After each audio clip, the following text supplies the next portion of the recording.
Hello everyone, welcome to this video. My name is Amir Sinahari. I'm a Google Earth Engine expert.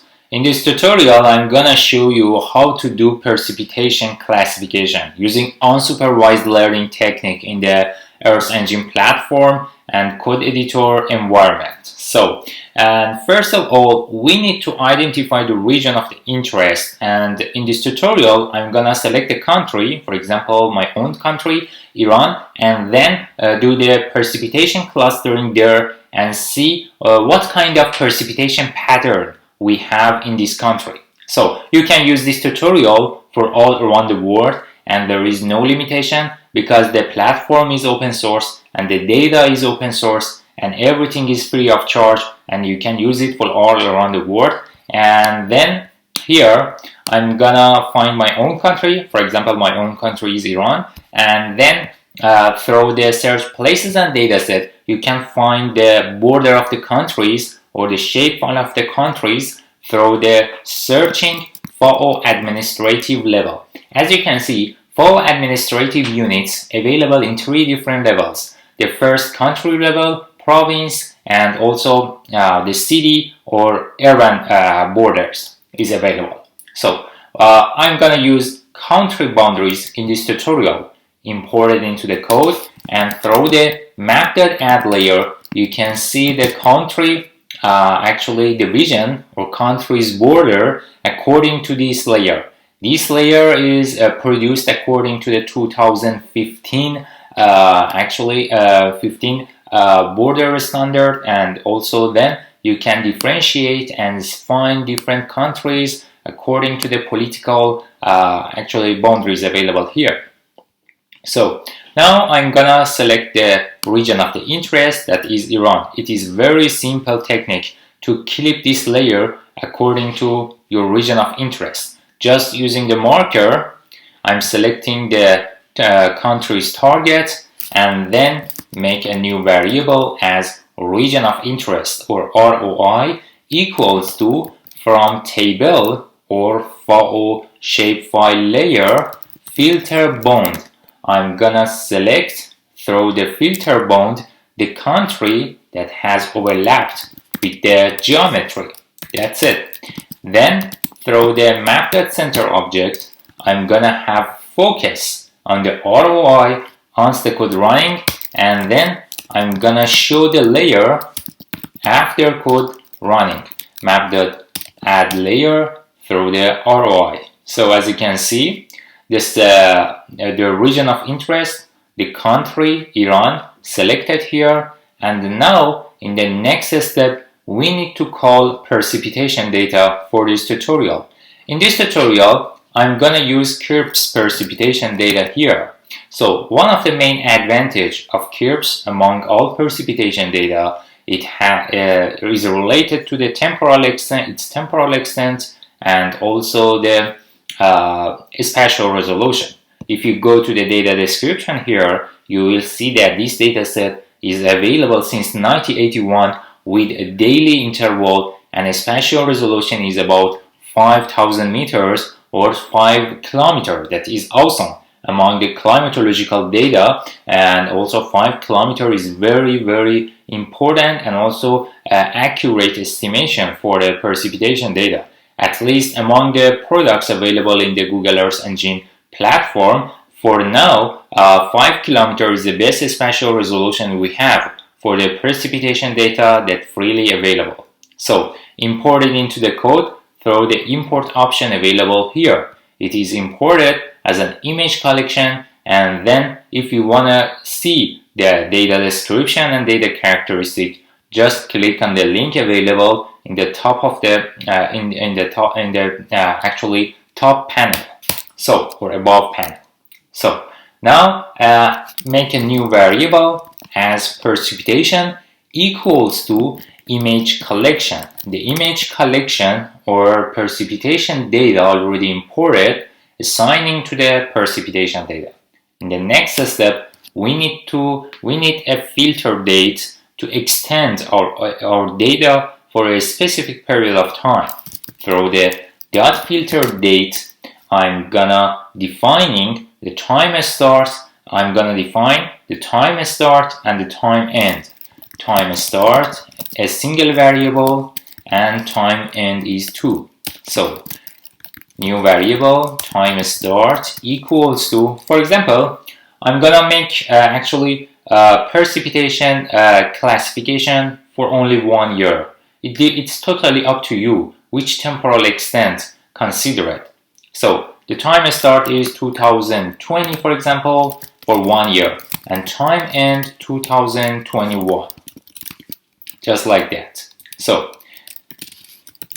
print the precipitation variable in the right panel under console. You can see that 366 elements is available during this period of time, and all of them are, and also all the data are available with daily temporal resolution, and including one single band precipitation that gives you precipitation data with millimeter per day unit, and also the temporal information for each image is available and provided through the system time start and system time end, that we will use them for the further processing step in the next levels. So now for the next step, we need to make a stack layer from these images, from the precipitation data collected for 1 year through the 2 bands function in the Earth engine.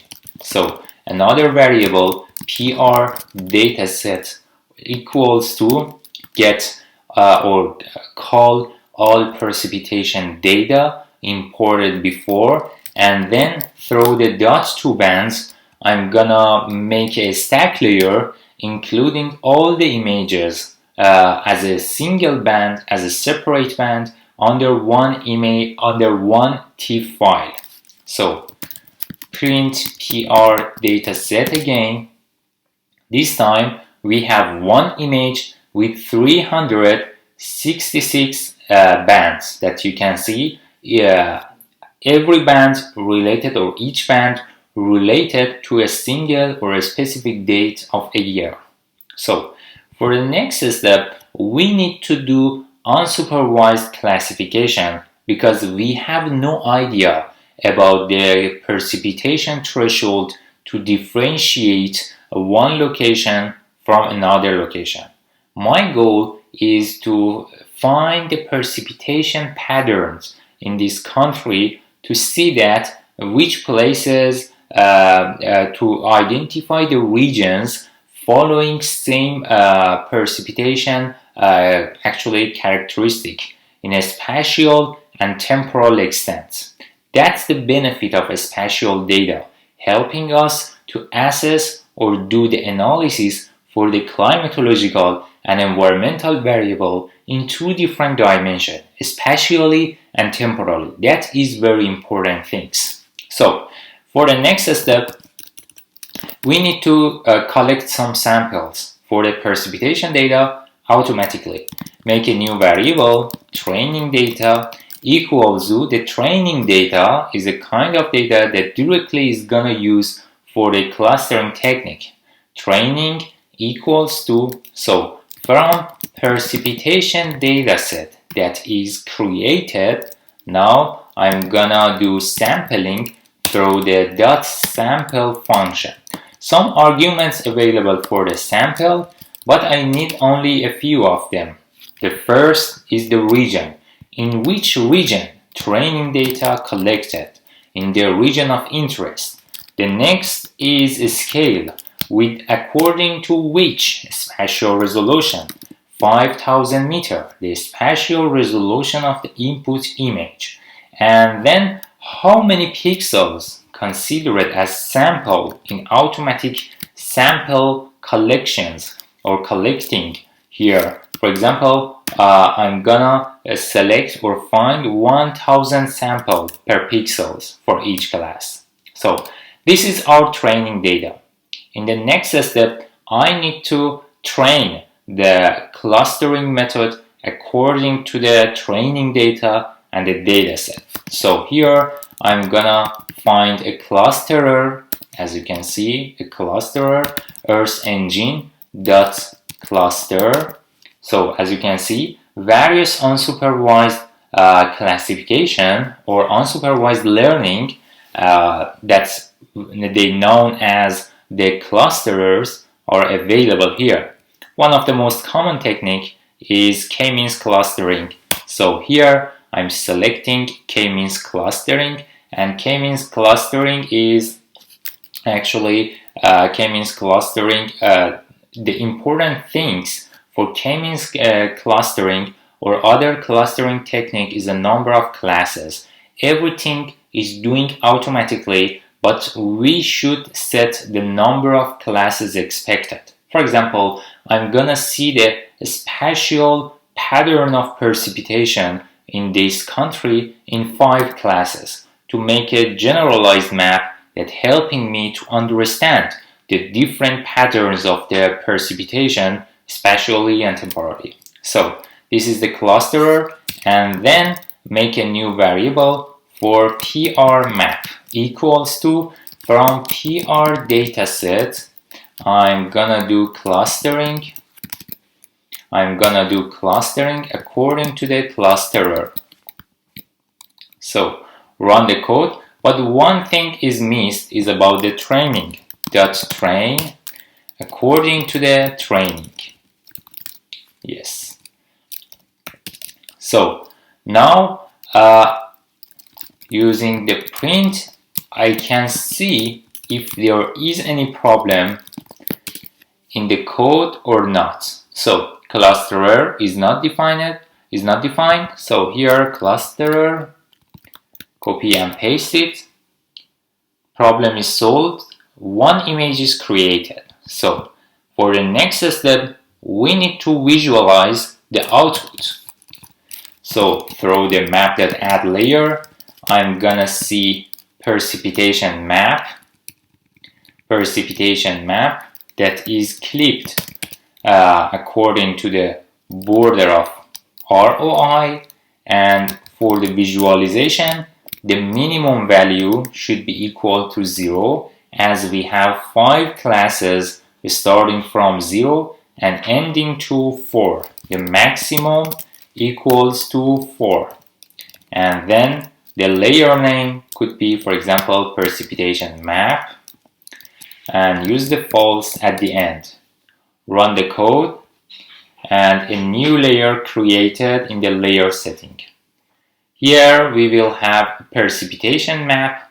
I'm waiting for the final result, and now as you can see, we have 5 number of classes that showing actually a spatial distribution of precipitation data for 2020 in the country I have selected.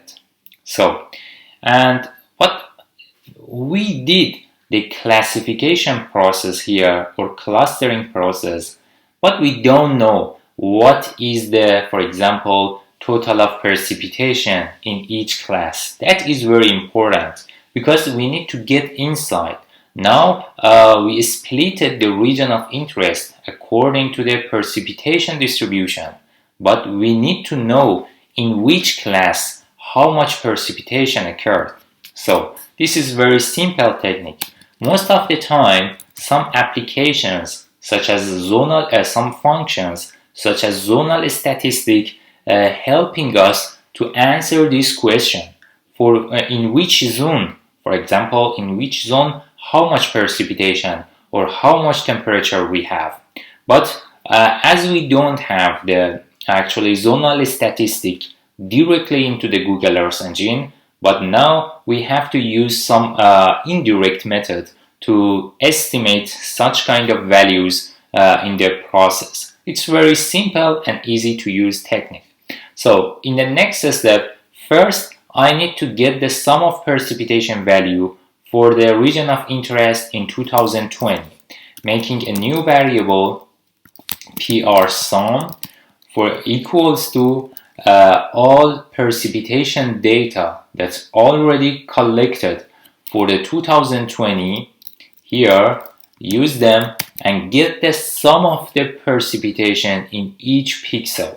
So there is, and after producing the total precipitation or precipitation map or annual precipitation map for 2020, I can estimate the average value of precipitation for each zone separately.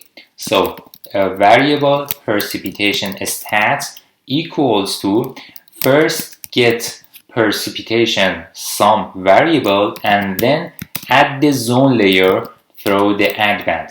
The zone layer is precipitation map that's showing the different zones for precipitation data. So then through the .reduce region, I can estimate the amount of the average of precipitation for 2020 in each zone separately. So some arguments here are important and some of them are optional, but some of them are necessary. One of the important one is the reducer, Earth engine.reducer.mean. I'm gonna get average precipitation from precipitation sum for each zone. If you want to select or define the zone here, you need to use .group. .group helping us to aggregate values according to a single band. So here we have two bands. The first is precipitation and the next one is precipitation zones or precipitation map. So 0 band, the first band. So band number 0, band number 1. So now I'm gonna group or aggregate precipitation data according to the second band, that is band number 1. So band number 0, band number 1. The next is geometry, region of interest, that is ROI, and a scale of processing equals to 5000 meter equals to a spatial resolution. So print a statistical information for PR zones. So here we have PRStats. Run the code. In the right panel, a new dictionary calculated with 5 elements. We have 5 class. We have 5 elements. This is the precipitation zones, and there are 5 zones in the classified map or clustered map. So in each zone or each class number, we have an average precipitation value. For example, in class number 0, it should be the darkest region.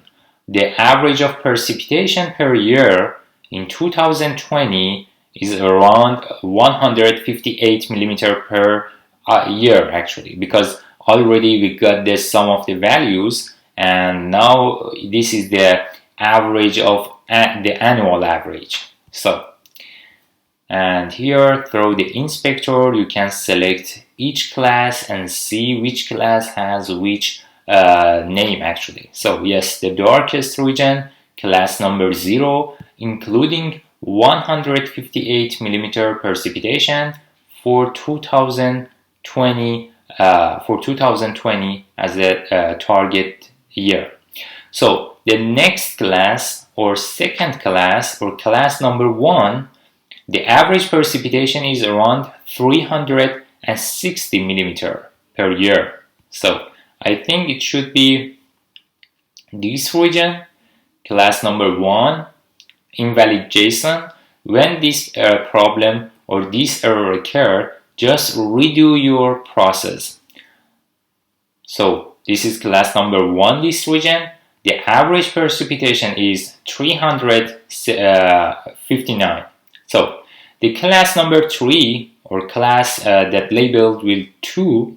So here the average precipitation is around 500 millimeter per year. So class number 2, here through the inspector, class number 2, yes, this region, the average precipitation for year is around 500 millimeter per day.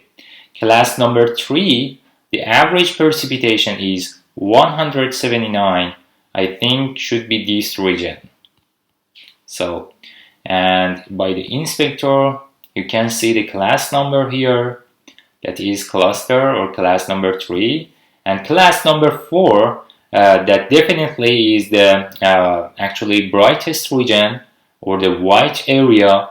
The average precipitation is more than 1000 millimeter per year. That is very, very high value. And also we have various classes regarding to the precipitation data in the region of interest. You can see that we did the precipitation classification and splitted our region according to different classes in precipitation data, and then we got the statistical information for each cluster separately. And also you can add some extra information in this regard. For example, if you want to get the minimum and maximum values in each region separately, it's very easy to use technique. For example, before dot group, you can combine different reducers. So, for example, reducer number 2 equals to Earth engine dot reducer dot, for example, in each class I'm gonna have a standard deviation, and just shared input should be true. Inputs equals to true.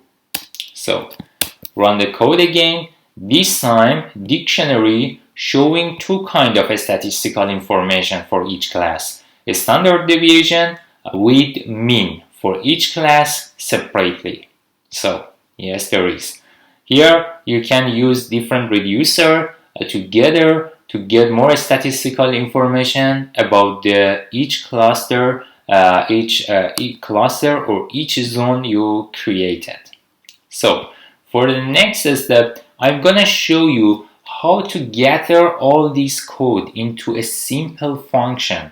Imagine that you want to use this code for different region of interest, and also you want to change the year, but this form of programming is okay in the basic level. But if you want to organize it in a structured way, you need to use a function structure and put all these parts into a single function and only change the year and run the code in different locations. So that could be a really better programming style when you are working in the Earth Engine platform, specifically when you are going to make a code that's gonna be used for the different region.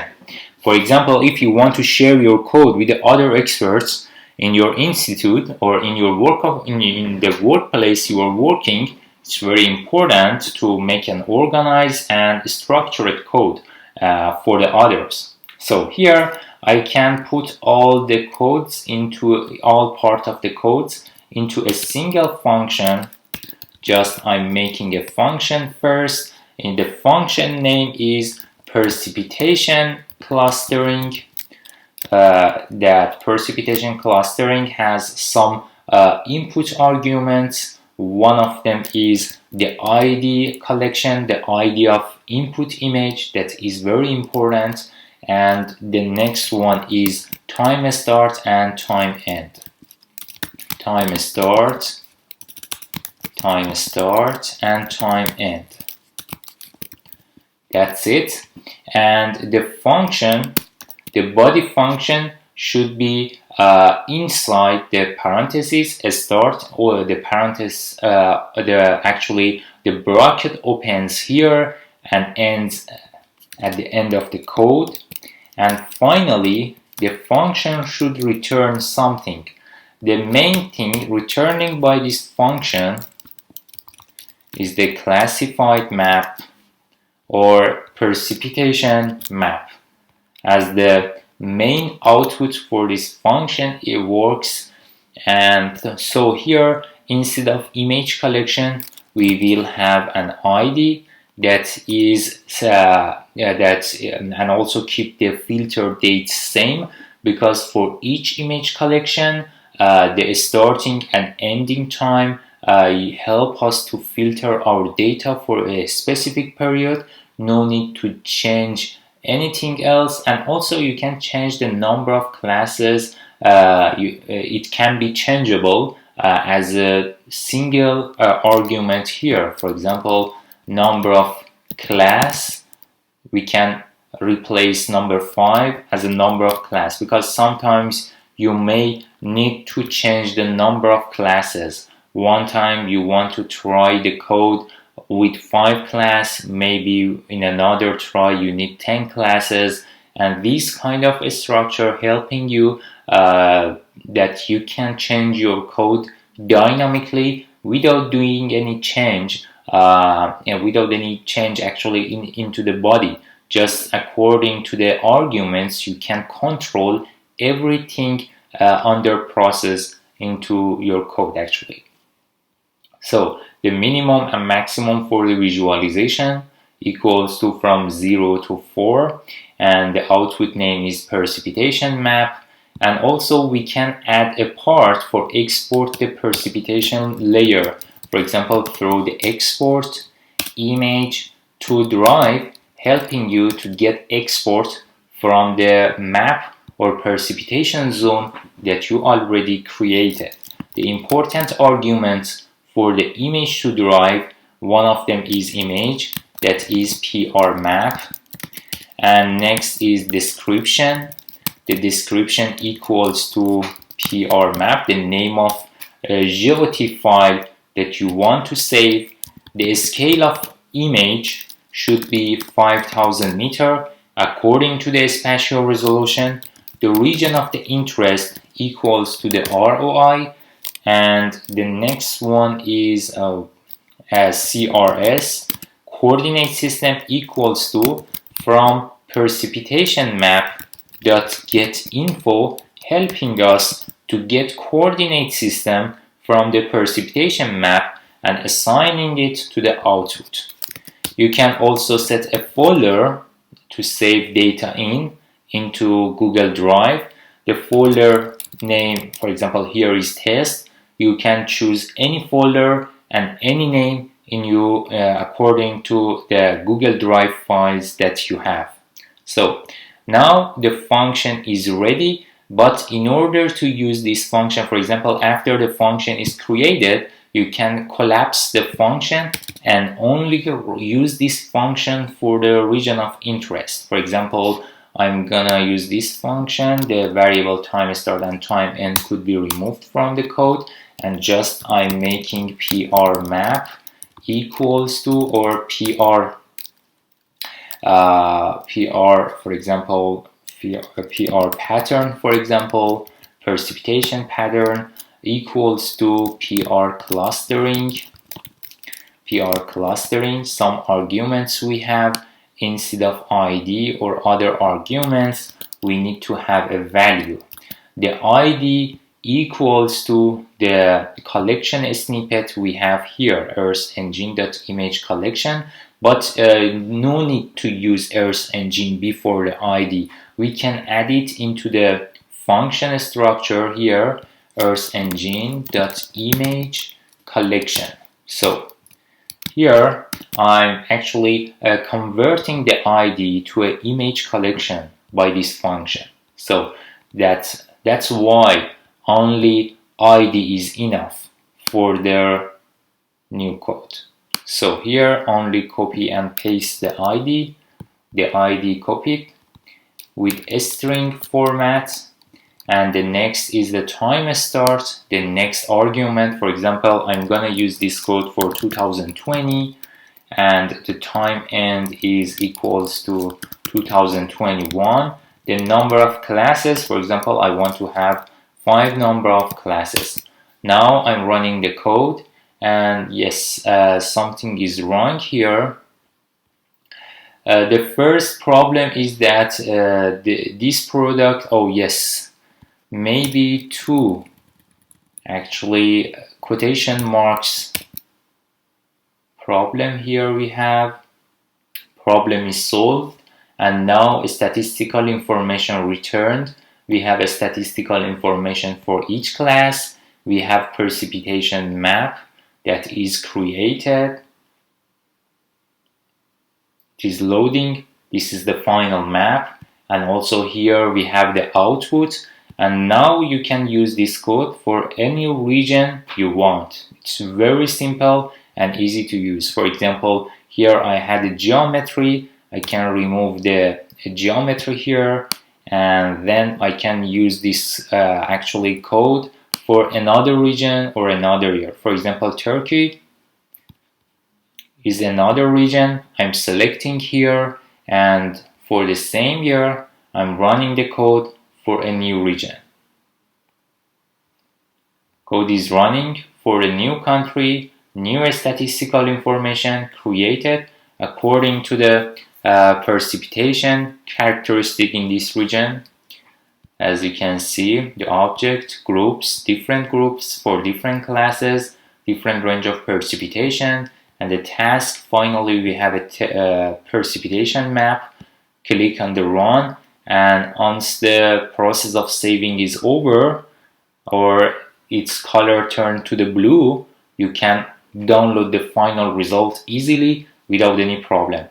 I have also shared the code under in my YouTube channel below the video in the description box. You can check yours with mine. If still you had problem in the programming technique, you can reach me out through the comments in my YouTube channel. I hope you liked this tutorial as much as I did, and also if you had any question or problem in this regarding to this tutorial or the other tutorials, please share them with me in my YouTube channel. Thank you for your attention.